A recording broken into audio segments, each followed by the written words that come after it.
everyone in Algebra 3. This is going to be your video for the new material on lesson 63, just on circles and completing the square. So something we learned before was the standard equation of a circle. And that equation was this here, x minus x1 squared plus y minus y1 squared equals r squared. And the x1, y1 is the coordinates of the center of the circle, and then r is the radius. So what you're going to be doing now is we're going to be starting with the general form of the equation. We need to come up with the standard form of this equation of the circle so that we are able to graph the circle. So we're going to start with this equation here. So just like when you're completing the square to graph a parabola, you're going to start by putting all the x's in parentheses and the y's in parentheses and moving the whole number to the other side. So now we have x squared minus 6x, leave a space, plus y squared plus 8y, leave a space, equals negative 21. So I moved it to the other side. Now when you're completing the square, you're going to take half the term attached to x, which would be x minus 3 squared. But remember, 3 squared would be 9. And if I add something to the left side, you have to also add the same thing to the right side. So you would add 9 to the right-hand side. Now, we're going to do this. So that would be y. Half of 8 is 4. 4 squared is 16. Again, if I add it to the left, I also have to add it to the right. So on the right-hand side, I have negative 21 plus 9 plus 16, which gives me the right side is equal to 4. Now I'm going to take this equation and look at my equation of a circle. X minus x1 plus y minus y1 squared equals r squared. Well, that means that my coordinate of the center of the circle is opposite of this because x minus your coordinate is positive, which means that the center of the circle coordinate is going to be 3, negative 4.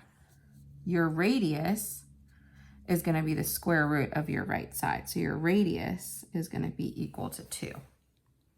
Now, how do you graph this? Well, I have to graph the coordinate of the center of the circle first. This is not going to be perfect.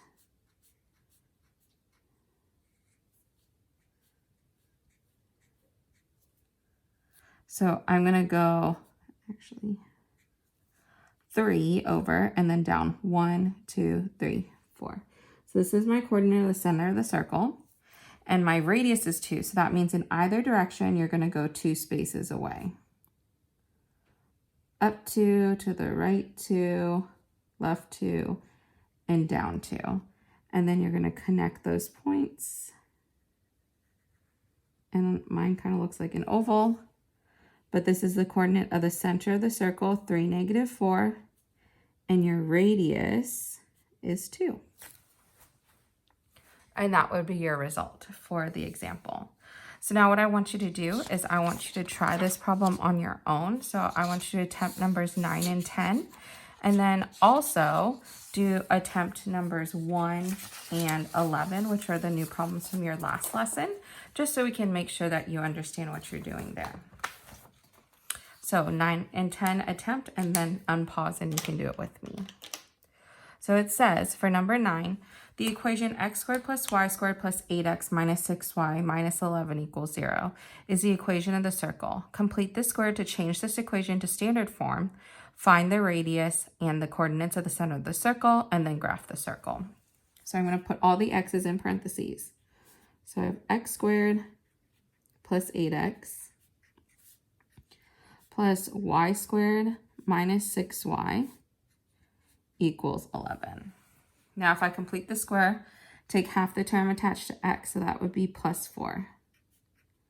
Then I square it, and whatever I do to one side, I have to do to the other. So I have to add 16 to the other. Then for y, half the term attached to x would be 3, so that would be minus 3 squared. Square it is 9, so I add 9 to the other side as well. That means that my right side is equal to 36. My coordinate for the center of the circle, so the center is basically opposite of what's given. So positive 4, so that's negative 4, comma, positive 3. And the radius is the square root of the right side, so 6. When you graph this, it's going to be a little trickier because this one's bigger.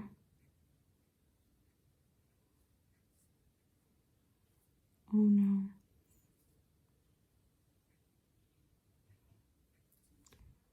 Well, that's not good.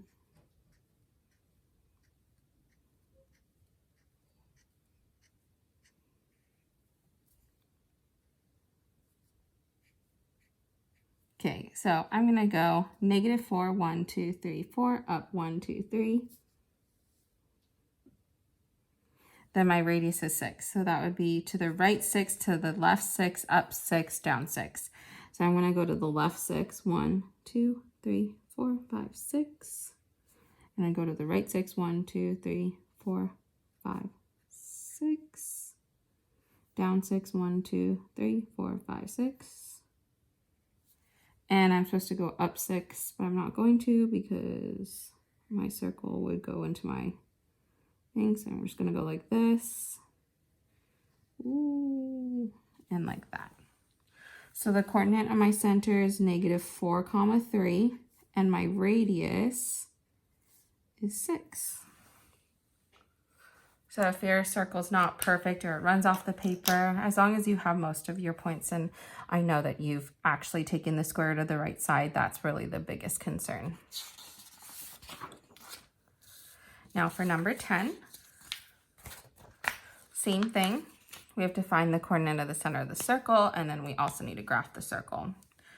So start with putting all the x's in parentheses. So I have x squared minus 8x, leave a space, plus y squared plus 2y, leave a space, equals negative 13. Half the term attached to x would be negative 4. When I square that, I get 16, so I'd add 16 to both sides. When I take half of 2, I get 1. Add 1 to both sides. So on the right-hand side, I have 17 minus 13 would be just 4. So my coordinate for the center of the circle, again, is just going to be the opposite of what's there. So negative 4 would be positive 4. Opposite of 1 is negative 1. And the radius is the square root of the right-hand side, so that would be 2. So when I graph this one's going to be a little easier for me.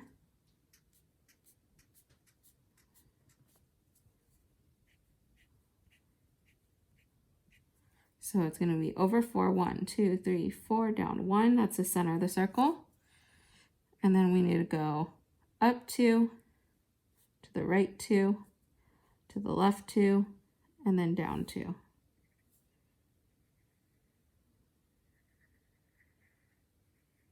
And this is the coordinate of the center of the circle for negative 1. And then your radius should be 2. So again, that's number 10 from your lesson.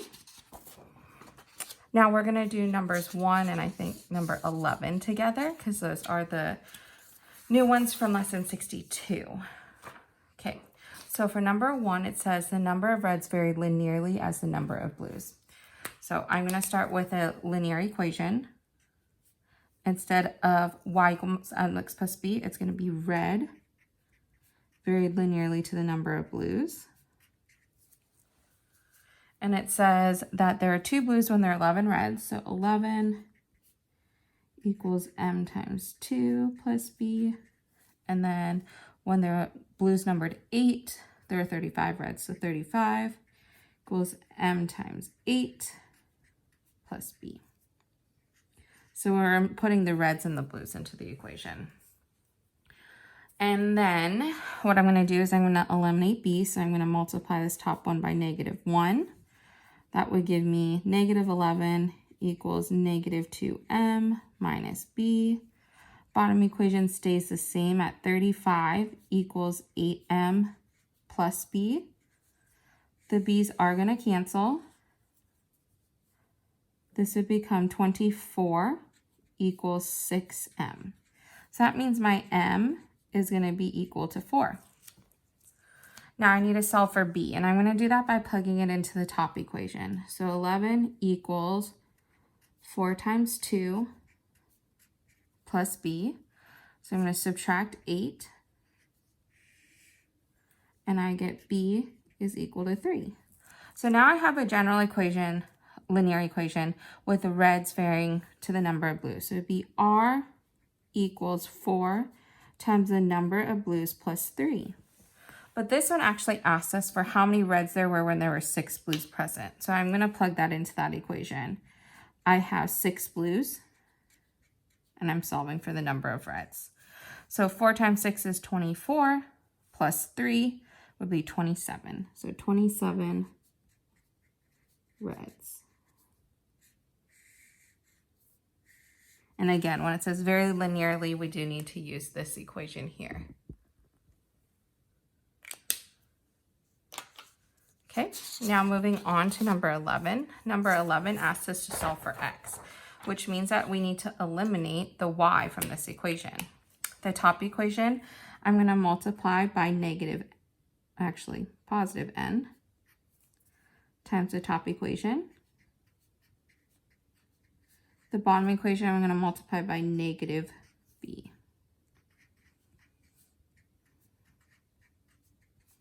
Remember that we want the coefficients of the y to be the same in order for them to be eliminated. So that would be negative an x, actually I did positive, sorry, an x plus bny equals cn over negative bmx plus minus, wow, I am not doing well, minus bny equals negative bf. So now my y's would cancel. I would be left with anx minus bmx equals cn minus bf, and we're solving for x. So I'm going to factor out an x on the left-hand side. So an minus bm equals cn minus bf. To get the x by itself, you just divide by the parentheses. So you have cn minus bf over an minus bm. That was all done by elimination. And that concludes the new material from lesson 63. Please remember to post all your questions for lesson 62 in the comment section of this video by 8 a.m. on Monday. Have a great day. Bye.